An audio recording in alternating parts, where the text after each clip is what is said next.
मैना द्वारा शिव को देखने के लिए महल की छत पर जाना, नारद द्वारा सबका दर्शन कराना, शिव द्वारा अद्भुत लीला का प्रदर्शन, शिवगणों तथा शिव के भयंकर वेश को देखकर मैना का मूर्छित होना। मैना बोली, हे मुने, मैं पहले गिरिजा के द्वारा पति को देखूंगी, जिनके लिए उनके द्वारा उत्तम तप किया गया। उन शिव का रूप कैसा है? ब्रह्मा जी बोले, हे मुने, इस प्रकार अज्ञान के वशीभूत वे मैना शिव का दर्शन करने के लिए आपके साथ शीघ्र ही चंद्रशाला पर गई। हे तात, उस समय प्रभु शिव जी भी अपने प्रति उनके अहंकार को जानकर अद्भुत लीला करके मुझसे और विष्णु से बोले। शिव जी ने कहा, हे तात, आप दोनों मेरी आज्ञा से देवताओं के साथ अलग अलग पर्वत हिमालय के दरवाजे पर चले, हम लोग बाद में चलेंगे। ब्रह्मा जी बोले। यह सुनकर विष्णु ने सभी देवगणों को बुलाकर वैसा करने को कहा। उसके बाद सभी देवता शिव में चित्त लगाए हुए उत्सुक होकर चलने लगे। हे मुने, उसी समय शिव जी के दर्शन की इच्छा से मैना भी तुमको साथ लेकर महल की अटारी पर चढ़ गई। तब तुम उन्हें इस प्रकार दिखाने लगे जिससे उनका हृदय विदीर्ण हो। हे मुने, उस समय परम शुभ सेना को देखती हुई मैना सामान्य रूप से हर्षित हो उठी। सबसे पहले सुंदर वस्त्र धारण किए हुए शुभ नाना प्रकार के आभूषणों से विभूषित, विविध वाहनों से युक्त, अनेक प्रकार के बाजे बजाने में तत्पर और विचित्र पताकाओं तथा अप्सराओं को अपने साथ लिए हुए गंधर्व आए। उस समय मैना गंधर्वपति परम प्रभु वसु को देखकर अत्यंत प्रसन्न हुई और उन्होंने पूछा कि क्या ये शिवजी हैं? हे ऋषि श्रेष्ठ, तब आपने उनसे यह कहा, हे शिवजी के गण, शिवा के पति शंकर जी नहीं हैं।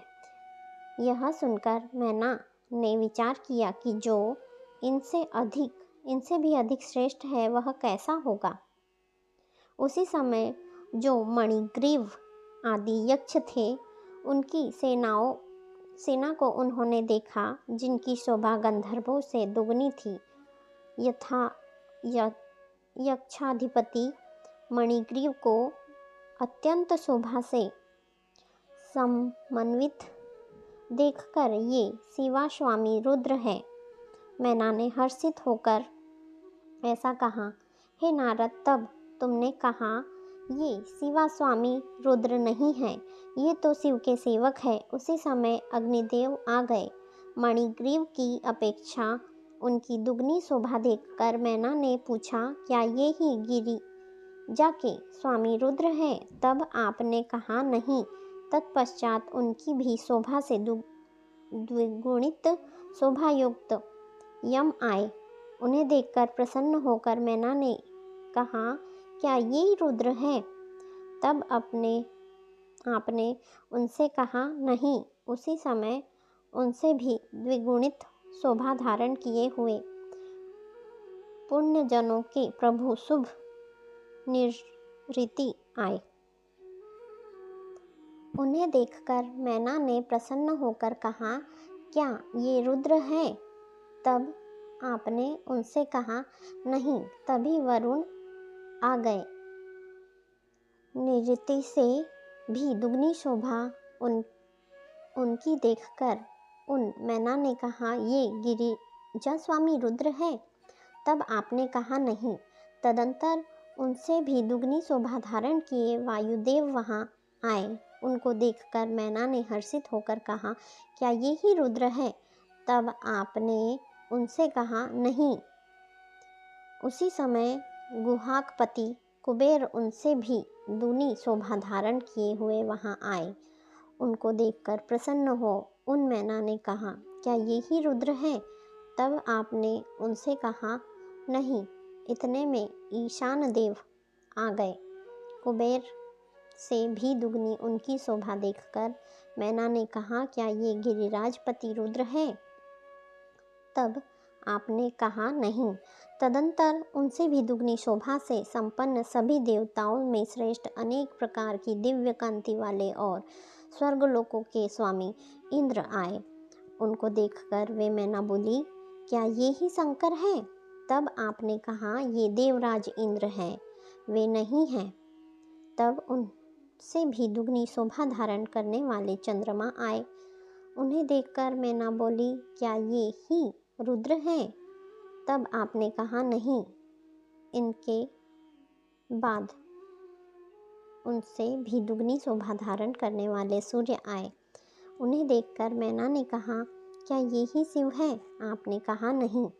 इतने में तेजो राशि भृगु आदि मुनीश्वर अपने शिष्यों सहित वहां पहुँचे।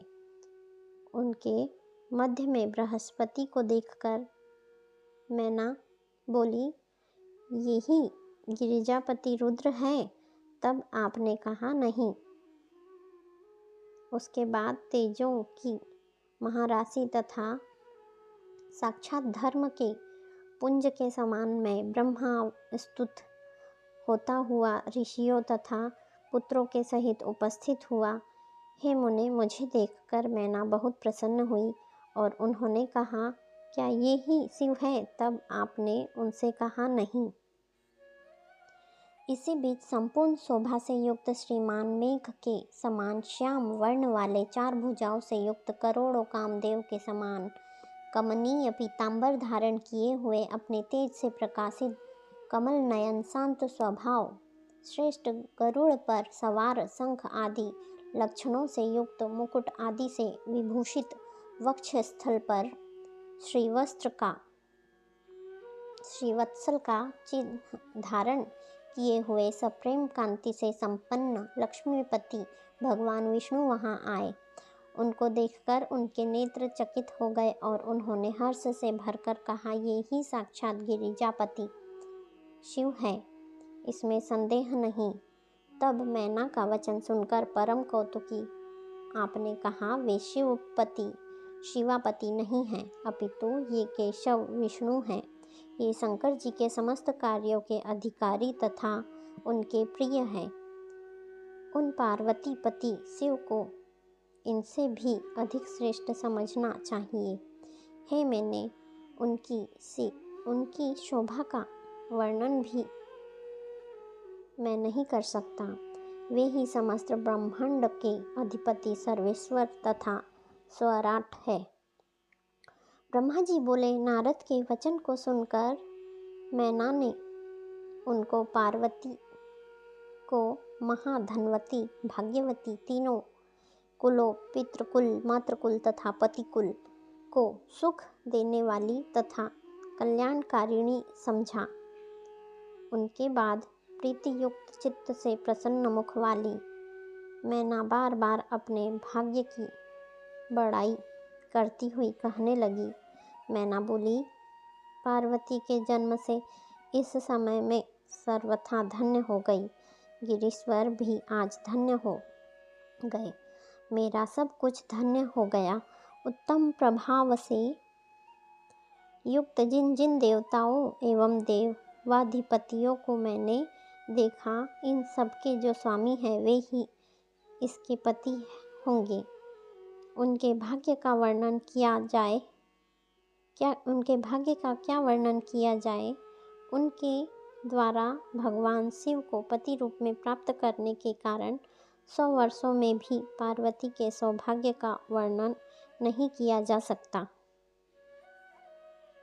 ब्रह्मा जी बोले, प्रेम से परिपूर्ण चित्त वाली मैना अब जब इस प्रकार कह रही थी, उसी समय सब कुछ करने में सर्वथा समर्थ प्रभु रुद्र अद्भुत वेश धारण कर आ गए।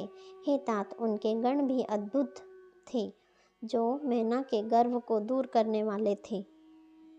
उस समय प्रभु रुद्र अपने को माया से निर्लिप्त तथा निर्विकार दिखा रहे थे। हे नारद, हे मुने, उस समय उनको आया देखकर परम प्रेम से आप शिवा के पति शंकर को दिखाते हुए मैना से कहने लगे। नारद जी बोले, हे सुंदरी, आप देखिए, ये ही वे साक्षात शंकर हैं जिनके निर्मित वन में पार्वती ने कठिन तप किया था। ब्रह्मा जी बोले, नारद के वचन को सुनकर मैना हर्षित होकर अद्भुत आकृति वाले अद्भुत गणों से युक्त तथा आश्चर्यजनक प्रभु शिव जी को देखने लगी। उसी समय भूत प्रेत आदि से युक्त तथा नाना प्रकार के गणों से समन्वित अत्यंत अद्भुत रुद्र से ना आ पहुँची। उनमें कोई आदि के समान रूप धारण किए हुए थे, कोई पताका के समान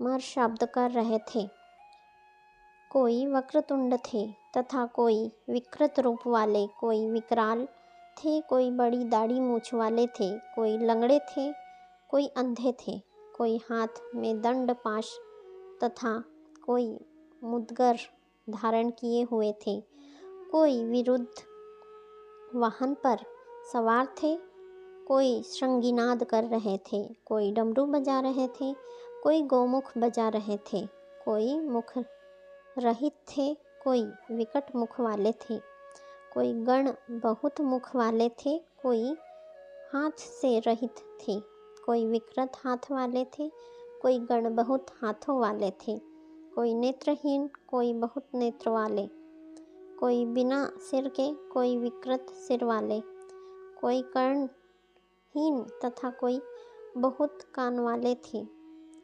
सभी गण नाना प्रकार के वेश धारण किए हुए थे।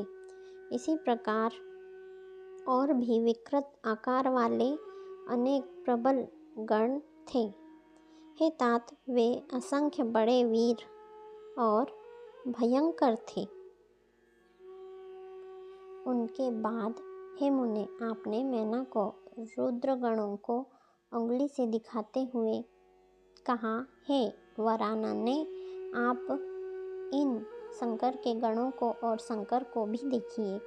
हे मुने, भूत प्रेत आदि असंख्य गणों को देखकर वे मैना तत्क्षण भय से अत्यंत व्याकुल हो गई।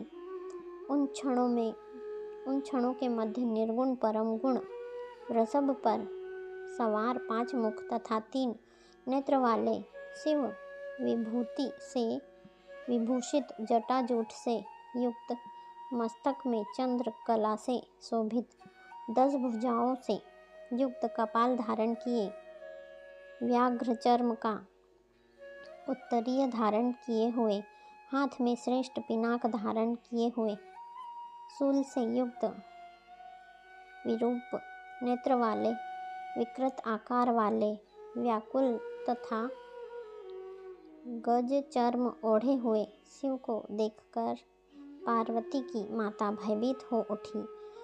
उसके अनंतर आश्चर्यचकित, कांपती हुई, व्याकुल तथा भ्रमित बुद्धि वाली उन मैना को अंगुली के संकेत से शिवजी की ओर दिखाते हुए आपने कहा, ये ही शिव है। आपके उस वचन को सुनते हुए वे सती मैना दुखित होकर वायु के झोंके से गिरी हुई लता के समान शीघ्र ही पृथ्वी पर गिर पड़ी। इस विकृत रूप को देखकर दुराग्रह में फंसकर मैं ठगी गई, ऐसा कहकर वे मैना क्षण मात्र में मूर्छित हो गई। उसके बाद सखियों के द्वारा अनेक प्रकार के प्रयत्नों से उपचार करने पर हिमालय प्रिया मैना को धीरे धीरे चैतन्य प्राप्त हुआ। इस प्रकार श्री शिव महापुराण के अंतर्गत द्वितीय रुद्र संहिता के तृतीय पार्वती खंड में शिव की अद्भुत लीला का वर्णन नामक 43वां अध्याय पूर्ण हुआ। आने वाले अध्यायों की जानकारी के लिए चैनल को सब्सक्राइब कीजिए तथा बेल आइकन प्रेस कीजिए ताकि आगे आने वाले अध्याय आप तक शीघ्र पहुँचे। धन्यवाद। हर हर महादेव।